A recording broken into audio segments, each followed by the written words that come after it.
एक बार फिर से हमारे YouTube चैनल जन ध्वनि न्यूज़ पे आपका स्वागत है। डीलरों का हड़ताल खत्म हो चुका है, लेकिन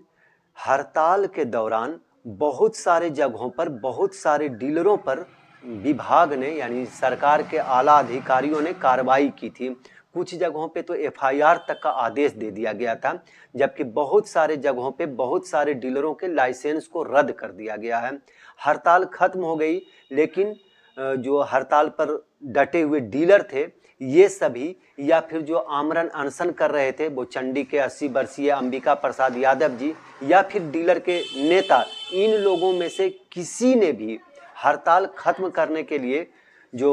उधर से सरकार की तरफ से आए थे कंप्रोमाइज़ कराने के लिए अधिकारी, न उनसे इस बातों को रखा और न ही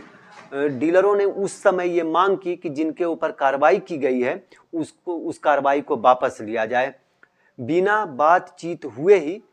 हड़ताल खत्म कर दिया गया। लेकिन जिन डीलरों का लाइसेंस रद्द किया गया था वो तो परेशानी में थे, उनकी परेशानी जायज़ थी। लेकिन अब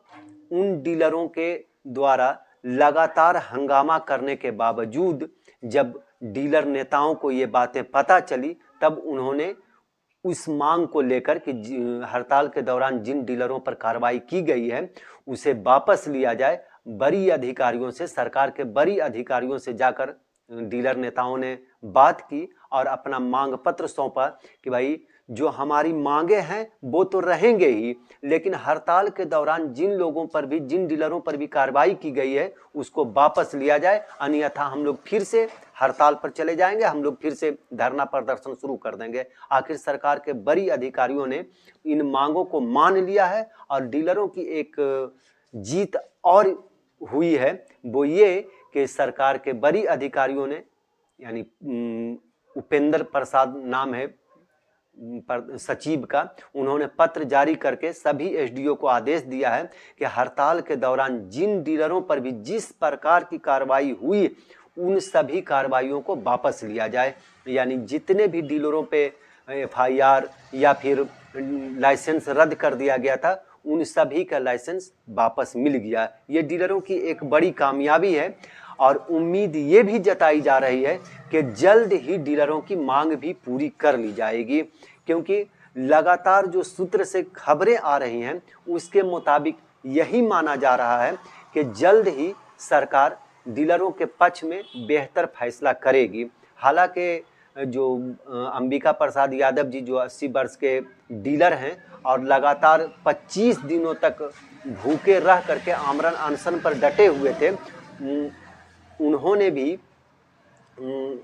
ये कहा था सरकार के बड़ी अधिकारियों को कि हम 31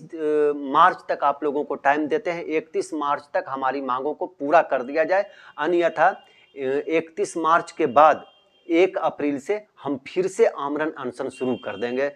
शायद उस वक्त इलेक्शन का वक्त होगा और यही बातें सोचकर सरकार के बड़ी अधिकारी जो है वो परेशान हो रहे हैं, क्योंकि जब तक अंबिका प्रसाद यादव जी आमरण अनशन पर रहे, डीलर हड़ताल पर रहे, जो बड़े नेता हैं, मंत्री हैं सरकार के, उन लोगों का भी प्रेशर बड़ी अधिकारियों पर बहुत ज़बरदस्त तरीके से पड़ रहा था। जो बड़े नेता हैं वो लगातार बड़ी अधिकारियों पर ये दबाव बना रहे थे, प्रेशर दे रहे थे कि जितना जल्द से जल्द हो सकता है डीलरों की हड़ताल को खत्म करवाया जाए, क्योंकि उनकी मांगे जायज़। आखिर डीलरों को मिलता ही क्या है। बहरहाल 31 मार्च तक का अंबिका प्रसाद यादव जी ने समय दिया है और माना ये जा रहा है कि उससे पहले यानी 31 मार्च से पहले सरकार डीलरों के पक्ष में बेहतर फैसला ले। कमीशन की बढ़ोतरी और मानदेय दोनों दे सकती है या फिर केवल मानदेय कम से कम इतना तो वो देगी ही। इसके अलावा सरकार के बड़ी अधिकारी उपेंद्र जो सचिव हैं, उपेंद्र प्रसाद ने तो पहले ही एक पत्र जारी कर दिया है कि डीलरों से सिवाय अनाज वितरण के और किसी तरह का कोई काम न लिया जाए।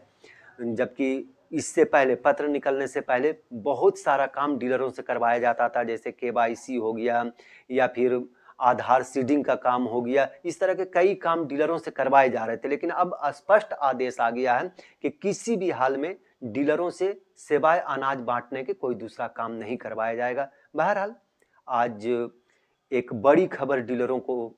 ये मिली है कि जिन डीलरों का लाइसेंस रद्द हुआ था या उनके ऊपर जो भी कार्रवाई की गई थी, सरकार ने उन सभी को वापस ले लिया है और उम्मीद ये जताई जा रही है कि जल्द ही सरकार डीलरों के पक्ष में एक अच्छा फैसला लेगी। बहरहाल आज की इस खबर में बस इतना ही। आगे की खबरों के लिए बने रहें हमारे साथ।